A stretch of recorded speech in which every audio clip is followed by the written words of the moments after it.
अध्यक्षा शारदा साठे यांच्याकडे सुपूर्द करतो. तुम्हाला माहिती आहे? नमस्कार. मला खूप अवघडल्यासारखं झालं आहे. कारण एकतर म्हणजे हल्ली सभेत बोलायची सवय माझी मोडली आहे. पण आज तुमच्यासमोर बोलताना मला आणखीन भीती वाटते. कारण ज्या अर्थाने तुम्ही नास्तिकतावादाचा पुरस्कार करताय किंवा त्याचा प्रचार करताय, त्या अर्थाने मी गेली 50 वर्ष जरी चळवळीत काम करत असले तरी तसा नास्तिकतावादाचा पुरस्कार किंवा प्रचारही केलेला नाही. एकतर मी ज्या वेळेला चळवळीमध्ये पडले त्यावेळेला मुंबईमध्ये गिरणी कामगारांची चळवळ फोफावलेली होती आणि त्या चळवळीमध्ये भाग घेणारे कार्यकर्ते हे घरी गेल्यानंतर काय करत होते त्यापेक्षा गिरणीच्या दरवाजावरती ते काय करायचे आणि काय बोलायचे याच्यावरतीच आमचं सगळं लक्ष केंद्रित झालेलं असायचं. दरवाजावरती आलेला कामगार हा त्याची जातपात, त्याचं धर्म, त्याचं खाणंपिणं हे सगळं घरी ठेवून यायचा आणि गिरणीवरती आल्यानंतर तो लालबावट्याचा व्हायचा आणि गिरणीतनं परत गेला कामावरनं घरी की मग तो त्याचं जे काय दैनंदिन जीवन असेल, थोडंसं ज्याला म्हणून आपण स्किझोफ्रेनिक लाईफ, त्या पद्धतीने त्याचं ते घरी गेल्यानंतर मग घरातली माणसं, त्याच्या आजूबाजूचे सगळे वेगवेगळ्या कम्युनिटीमधले लोक आणि गावाला गेल्यानंतर आणखीन वेगळं काहीतरी राजकारण, या सगळ्याच्या ह्याच्यामध्ये शिकण्याची मला जी संधी मिळाली ती जरा आत्ताचं जे माहोल आहे त्याच्यापेक्षा वेगळी होती. आणि त्यामुळे मला कधीही त्यावेळेला देव आहे की नाही, त्याचं काय करायचं, असला तर कुठे असेल, ह्या चर्चा कधी करायचा प्रसंगच आला नाही. कामगारांच्या बरोबर काम करत असताना त्यांचे प्रश्न, दैनंदिन जीवनातले प्रश्न आणि त्याहीपेक्षा त्यांना मिळणारी मजुरी आणि त्यांचे श्रम आणि त्या श्रमातून निर्माण होणारी संपत्ती याच्याशी सगळं निगडीत होतं. त्यामुळे त्या गोष्टी समजायला जी काही अर्थकारण शिकायला लागतो किंवा जे राजकारण शिकायला लागतं ते शिकवणारी जी कोणी मंडळी होती ती मंडळी स्वतःच कम्युनिस्ट असल्यामुळे त्यांचं जे शिकवणं होतं ते आमच्या दृष्टीने आम्हाला ते पुरेसं वाटत होतं. म्हणजे साधारणपणे कम्युनिस्टांमध्ये तीच पद्धत आहे. एकदा पुढाऱ्यांनी शिकवलं की ते आपण पोपटासारखं इतर ठिकाणी जाऊन बोलायचं असतं. कम्युनिस्टांनी कधीही कुठल्याही व्यक्तीला तू स्वतः अभ्यास कर आणि हे शिक असं सांगितलेलं मी तरी पाहिलेलं नाही. त्याला काही अपवाद आहेत. कॉम्रेड डांगे त्याच्यातले एक होते की जे अपवाद होते ते म्हणायचे हे काय, हे नको, ते जा तू खेळायला जा, कॉलेजमध्ये जा, तिथे भाग घे, पुस्तकं वाच, असं सांगणारे कम्युनिस्ट फार कमी होते त्यावेळेला. जे सांगायचे ते सांगायचे, हे आम्ही सांगतो हे बरोबर आहे आणि ह्याचा जाऊन प्रचार करा. तेव्हा मी थोडीशी त्या पठडीत वाढले. मला सांगायचं एवढंच की मी थोडी त्या पठडीत वाढलेली असल्यामुळे तुमच्यासारखं विचारांनी घासून पुसून वगैरे काही मी नास्तिक झालेली नाही. मला वाटत गेलं तशी मी नास्तिक झाले आणि त्याच्यासाठी मला काही कोणत्याही प्रकारचा वेगळा अभ्यास काही करावा लागलेला आहे असंही मला कधी जाणवलेलं नाही. उदाहरणार्थ मी जेव्हा शाळेमध्ये होते त्यावेळेला शाळेमध्ये आम्ही जी गाणी म्हणायचो त्याच्यामध्ये चल उचल हत्यार गड्या होऊन हुशार तुला उद्याच्या जगाची आण, अशा प्रकारची गाणी आम्हाला शाळेमध्ये शाळेतले शिक्षक शिकवत असत. त्याला कोणी ती प्रचारकी गाणी म्हणायचे नाहीत. त्यांना ते असं म्हणायचे की ही राष्ट्रीय स्वातंत्र्य चळवळीने आम्हाला जी काही मुभा दिलेली आहे, जी काही देणगी दिलेली आहे, स्वातंत्र्याची देणगी दिलेली आहे, तिचा योग्य वापर करायचा असेल तर तुम्ही श्रमाची किंमत जाणली पाहिजे.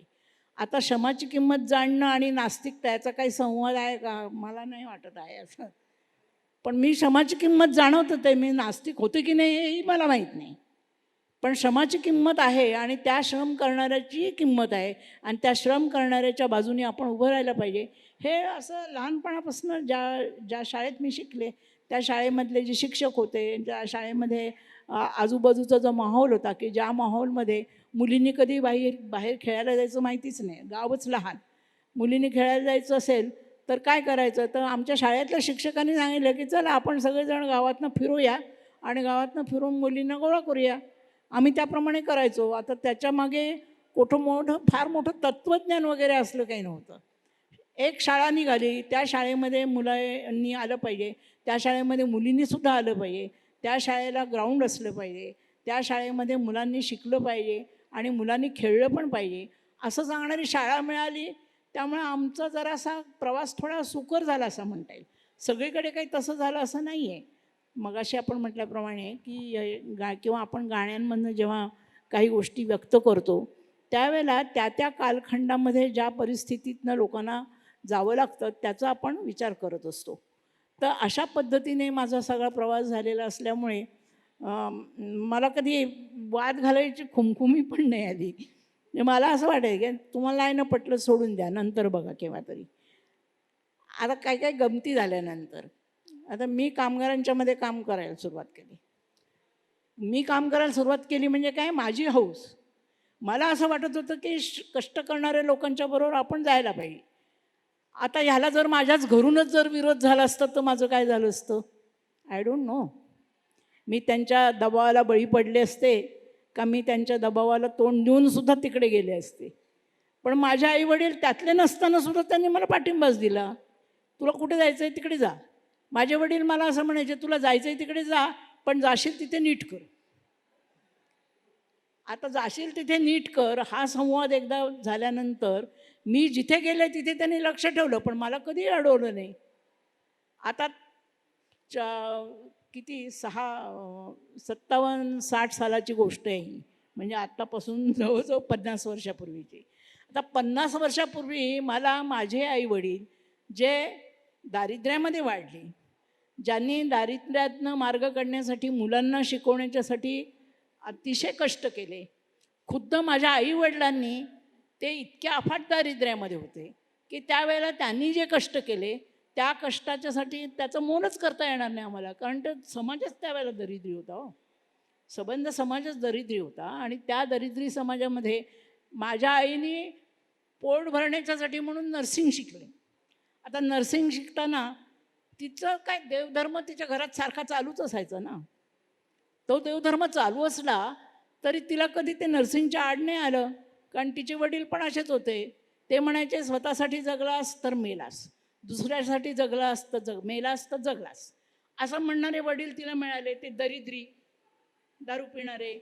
असं जरी असलं ना तरीसुद्धा माझी आई शिकली आणि माझी आई जी शिकली ती शिकल्यानंतर तिने आपल्या मुलांना शिकायला मिळावं म्हणून जो काही त्याग त्यावेळेला केला असेल तो आपण सर्वच घरात त्यावेळेला लोक करत होते. तसाच होता. म्हणजे नवीन काही नव्हतं त्याच्यामध्ये. आता आपल्याला ह्या सगळ्या गोष्टी दारिद्र्याच्या कालखंडातल्या असल्यामुळे दुर्मिळ वाटतात. कारण आत्ताच्या आईवडिलांना किंवा विशेषतः त्यावेळेचा जो गरीब मध्यमवर्ग माझ्यासारख्या मुलीचा असेल त्या गरीब मध्यमवर्गातनं आता या काय म्हणूया सुस्थित मध्यमवर्गामध्ये आलेल्या लोकांना ज्या सुविधा सहजगत्या मिळतात त्या सुविधा त्या तुम्हाला हक्क म्हणून वाटतात. ह्या आत्ताच्या मध्यमवर्गाला हा आपला हक्कच आहे असं वाटतं आहे आणि तो हक्क स्वतःचा जपण्यासाठी ते इतर कोणावरही किती दबाव टाकण्याची तयारी दाखवतात. हे आमच्या पिढीमध्ये शिकवलं नव्हतं जे आजच्या पिढीमध्ये शिकवलं जात आहे. मला एवढाच मुद्दा ह्याच्यामधनं सांगायचं आहे की आपण आत्ता काय आहोत, आपण आपल्याला पटणारा विचार हा लोकांसमोर मांडत असताना पलीकडच्या बाजूचा जो ऐकणारा माणूस आहे त्या माणसाची जडणघडण ही काहीतरी वेगळ्या प्रकारे झालेली असेल, काहीतरी त्याला वेगळ्या प्रकारचं लहानपणापासून दिलेलं जे काही शिदोरी असेल त्याच्या समाजाने, त्याच्या कम्युनिटीनी, त्याला अंडरमाइन करून जर आपण आपलं वैचारिक सामर्थ्य जर प्रस्थापित करायला जाणार असलो तर ते शक्य होणार नाही. आता हे का म्हणजे नास्तिक आहोत आपण असं म्हटल्यानंतर, अरे तो काय गणपतीला म्हणजे आता हे गाण्यात म्हटलंय ना तसं आहे, ते विज्ञान विसरला. विज्ञान नाही विसरत, तो ऑपरेशन करताना बरोबर ऑपरेशन करतो. विज्ञान नाही विसरत. त्याला असं वाटतं की आपल्याला हे जे शिकवलंय काय जे ऑपरेशन करायला, हे आपल्याला कोणीतरी बुद्धी दिली ते शिकायची आणि संधी दिली ते शिकायची, म्हणून आपण शिकलोय. आणि त्याची कृतज्ञता व्यक्त करण्यासाठी त्या माणसाला असं वाटतं की आपल्याला हे देवानी दिले. अपमान नका करू त्याचा नास्तिकतावादाच्या नावाने. तो नाही अपमान करून चालणार. आपल्याला ज्या वेळेला असं दिसतंय समाजामध्ये की संपूर्ण समाज एक प्रकारे आज त्याला वेड लावण्याचे जे प्रयत्न चाललेले आहेत, कशाचं, देवाधर्माचं वेड लावायचं, व्रतवैकल्यांचं वेड लावायचं, जत्रांचं वेड लावायचं, हे वेड लावण्याचे प्रयत्न करणारे जे लोक आहेत ते करतायत. त्यापेक्षा त्याच्यामध्ये भागीदारी करणारे जे लोक आहेत ना ते सुपिरियर आहेत. ते बरोबर जिथं जायचं तिथं जत्रेला जातात आणि जिथं त्यांना सॅक्रिफाईस करायचा असतो स्वतःच्या जीवनामध्ये काही, तो तिथे ते करतात. ते माणूस म्हणून करतात, त्यांचा देवावर विश्वास असो किंवा नसो. त्यामुळे आपण नास्तिक आहोत म्हणून जो आस्तिक असल्याचा सांगतो लोकांना, त्याच्यावरती अविश्वास दाखवून कोणत्याही प्रकारच्या कृती आपण करता कामा नये. मला वाटतं की मी जरा काहीतरी तुमच्या नेहमीच्या पठडीतलं जे काही असेल नास्तिकतावाद त्याच्यापेक्षा वेगळं काहीतरी बोलते. हां, तर मी जे बोलते तो माझा अनुभव आहे. आणि मला असं वाटतं की ज्या लोकांना असा साक्षात्कार होईल किंवा नाही, आता डॉक्टरच्याच बाबतीत म्हटलं, मला एक डॉक्टरीण बाई भेटल्या. मी त्यांना विचारलं की तुम्ही किती केले? तो म्हणाले मी हजारो बाळंतपणं केले, पण मला अमेरिकेमध्ये त्याची प्रॅक्टिस करायला मिळत नाही कारण मी भारतात शिकले. मग भारतात शिकले म्हणून तिकडे करता येत नाही. मग म्हणे अवघड बाळंतपणं होतात ना, जी साधी सरळ मार्गाने असतील ती सोडून द्या, पण अवघड बाळंतपण आला की देवच आठवतो. आणि मग असं वाटतं की त्या अवघड बाळंतपणातनं त्या बाईला आपण सोडवलं तर आपल्या हाताला कोणतरी गाईड करतोय, तो योग्य जागी जाईल, त्या योग्य ठिकाणी त्या मुलाचं हे करून त्याला बरोबर बाहेर काढेल.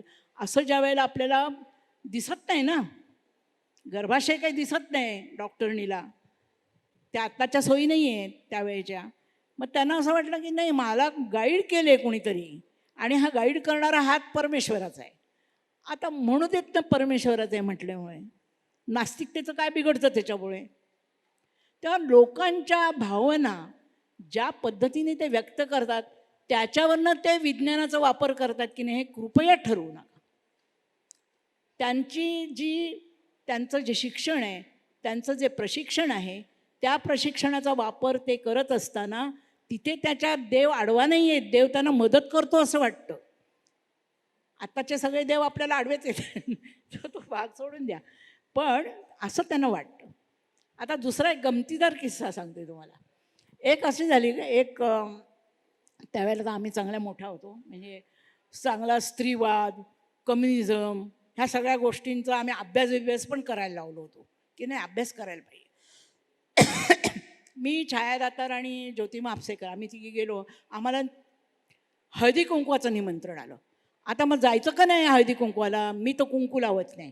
म्हापसेकरबाई चांगलं व्यवस्थित ठसठसीत मंगळसूत्र घालतात, कुंकू पण लावतात. आणि छाया दातार तर तिने सोडून दिलं होतं मंगळसूत्र घालायचं त्या काळामध्ये. आता आम्हाला आलं निमंत्रण, तिळगुळ नाही, चांगलं संक्रांतीचं निमंत्रण. आम्ही गेलो. गेल्याबरोबर तिथे लिहिलं होतं सौ शारदा साठे, दुसरं लिहिलं होतं सौ छाया दातार आणि सौ ज्योती म्हापसेकर. आता मी त्यांनी बघितलं ह्या साठे, आता हिच्या कपाळावर कुंकू नाही, ही अशीच चालली आहे, काही अंगावर दागिने नाहीत. मग त्यांनी भराभर जाऊन तिकडे सौ पुसून टाकलं. नंतर त्यांनी बघितलं छाया दातार, अरे हिच्या गळ्यात पण मंगळसूत्र नाही आहे पण कुंकू आहे, टिकली लावली होती तिने. मग त्यांनी बरोबर याच्या मागचं सौ खोडून टाकलं. म्हणजे माहीत नाही कुमारी आहे किंवा काय आहे ते.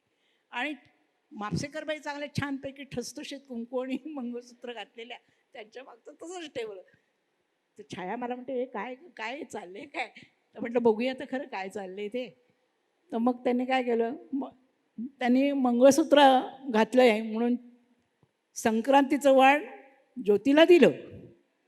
छाया म्हणाली, अगं माझं पण लग्न झालं आहे, पण माझं वाण गेलं, तर मला देत नाही येत वाण. तर म्हटलं तू नाही, मी तर विधवाच, त्यामुळे कंकुले कपाळाला काहीच नाही, तर तुला काही वाणबिण काही मिळणार नाही. तर गंमत सांगायची अशी की लोकांचं सिम्बॉलिझम याच्यावरती विश्वास हा काही आज उद्या बसलेला नाही आहे, जन्माला आल्याबरोबरही बसला नाही. तो समाजाचा जी काही जो काही व्यवहार ते बघत असतात त्याच्यातनं चालतो. मग छाया म्हणजे अहो मला पण द्या ना वाण, माझं पण लग्न झालं आहे. मी काय तसं म्हटलं नाही. मी म्हटलं ठीक आहे चला चालू दे तुमचं काय चाललंय ते. मुद्दा असा आहे त्याच्यातला की हे सगळे जे सिम्बॉलिझम आहेत, हे सगळे जर लोकांची जी काही व्यावहारिक पद्धत आहे वागण्याची, ही त्यांच्या जीवनात तर ठरलेली असते. ती त्यांना सहजासहजी तुम्ही टाक म्हणून काही टाकली जात नाही, आपली पण नाही टाकली गेलेली. नास्तिक म्हणाले आहेत म्हणून सगळ्यांनी काही कुंकू लावायचं सोडलेलं नाही, हातामध्ये फॅशनेबल बांगड्या घालायचं सोडलेलं नाही. सोडलं आहे का कोणी? नाही सोडले. तुम्ही कदाचित हौस म्हणून घालत असाल, लोक कदाचित परंपरा म्हणून घालत असतील.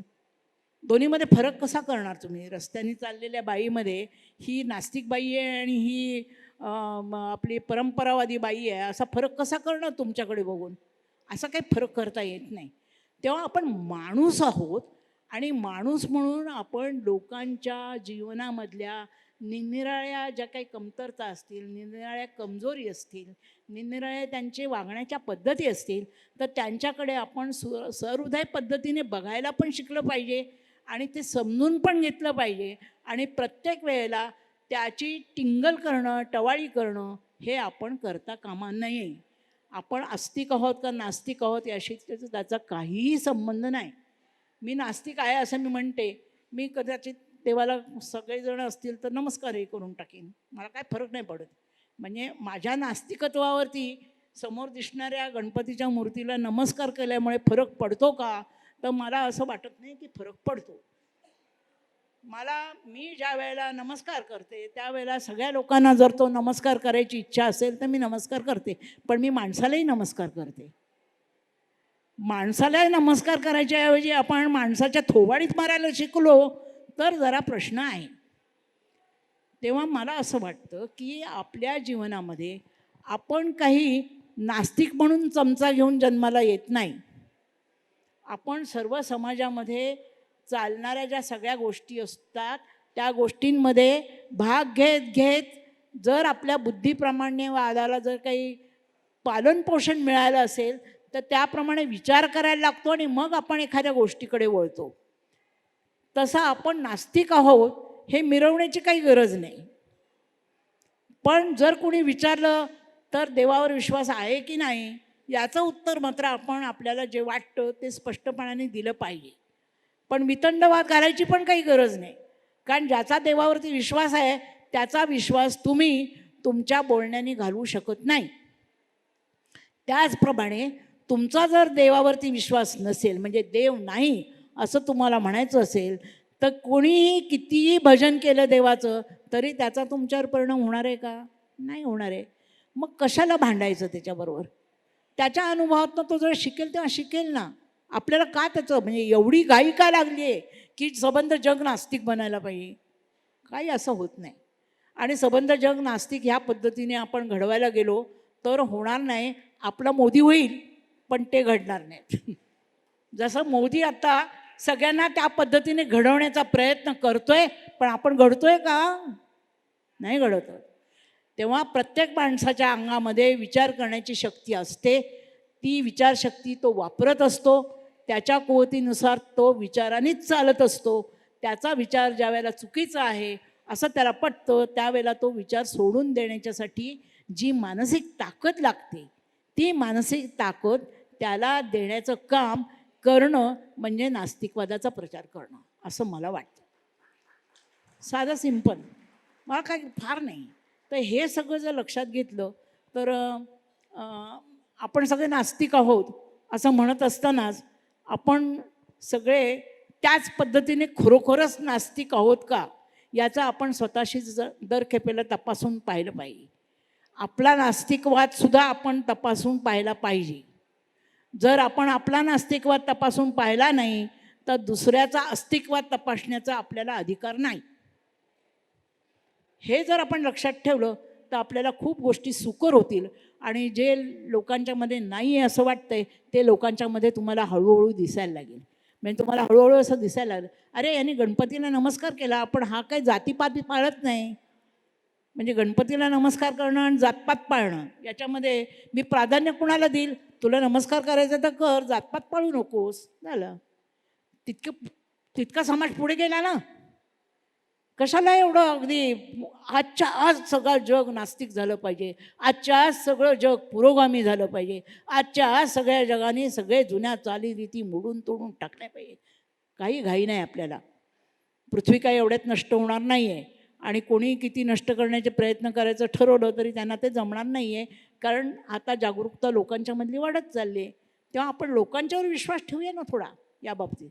लोक आज ना उद्या जे काही आहे सुकर पद्धतीने, सुकृत पद्धतीने, ह्युमॅनिझमच्या पद्धतीने या सगळ्या गोष्टींकडे बघायला शिकतील आणि करायला लागतील असा विश्वास आपण बाळगून आपण आपला नास्तिकतावाद हा तपासून पाहणं हे खूप गरजेचं आहे असं मला वाटतं.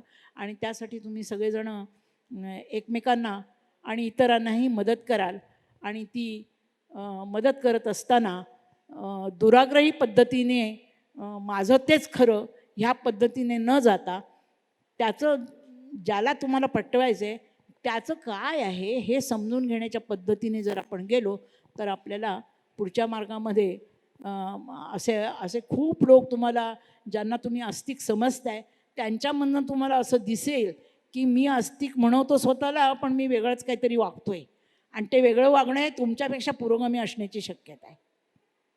एवढं जर आपल्याला एवढी नम्रता जर आपल्याला प्राप्त झाली तर आपण खूप काही काम करू शकू. धन्यवाद.